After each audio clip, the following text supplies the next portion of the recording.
नमस्कार, आप सभी का एक बार फिर से स्वागत है हमारे चैनल देव भक्ति में। आज नवरात्रि का छठा दिन है, इसलिए आज हम सुनेंगे माँ कात्यायनी की कथा। इस दिन माँ दुर्गा के कात्यायनी रूप की पूजा की जाती है।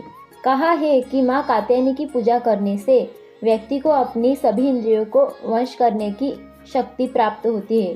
धर्मशास्त्रों के अनुसार माँ कात्यायनी ने ऋषि कात्यायन के घर पुत्री के रूप में जन्म लिया था।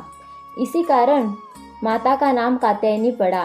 देवी माँ के इसी स्वरूप ने महिषासुर नामक के दानव का वध कर दिया, इसलिए माँ कात्यायनी को महिषासुर मर्दानी के नाम से भी जाना जाता है। पौराणिक कथा के अनुसार कात्यायन ऋषि ने माँ भगवती को पुत्री के रूप में पाने के लिए कठोर तपस्या की। महर्षि कात्यायन की तपस्या से प्रसन्न होकर माँ भगवती ने उन्हें साक्षात दर्शन दिए। कात्यायन ऋषि ने माता को अपनी आशा बताई। देवी भगवती ने उन्हें वचन दिया कि वो उनके घर पुत्री के रूप में जरूर जन्म लेगी।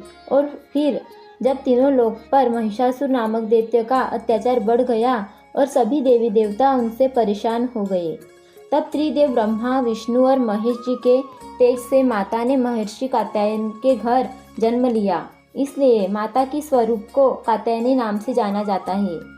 माता के जन्म के बाद कात्यायन ऋषि ने सप्तमी, अष्टमी और नवमी तीनों दिन तक माँ कात्यायनी की विधिवत पूजा अर्चना की। इसके बाद माँ कात्यायनी ने दशमी के दिन महिषासुर नामक दैत्य वध करने के तीनों लोगों से उसके अत्याचार को खत्म कर दिया। माता कात्यायनी का शरीर सोने की तरह सुनहरा और चमकदार है। यह सिंह की सवारी करती है और इनकी 4 भुजाएं हैं। माँ कात्यायनी के एक हाथ में तलवार और दूसरे हाथ में अपना प्रिय पुष्प कमल लिया है। उनके अन्य 2 हाथ मुद्रा और अभय मुद्रा में है। माता कात्यायनी की पूजा करने के लिए सुबह जल्दी उठ जाए और स्नान आदि नित्य कर्मों से निवृत्त हो जाए। फिर देवी की तस्वीर या मूर्ति को एक चौकी पर स्थापित कर दे। एक हाथ में पुष्प, फल और माँ के मंत्रों का जाप करे। इसके बाद फूल को माँ के चरणों में चढ़ाइए। देवी को लाल वस्त्र, 3 हल्दी की गांठें, पीले फल और आदि अर्पित करें। माँ कात्यायनी को शहद का भोग लगाइए। इससे माँ कात्यायनी प्रसन्न हो जाती है।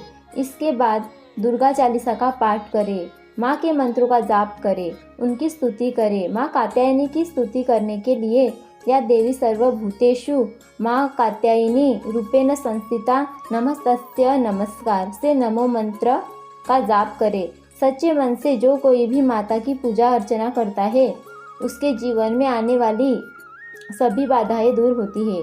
माँ को सुगंधित पुष्प अर्पित करने से शीघ्र विवाह योग बनते हैं और साथ ही प्रेम संबंधी बाधाएं भी दूर हो जाती है।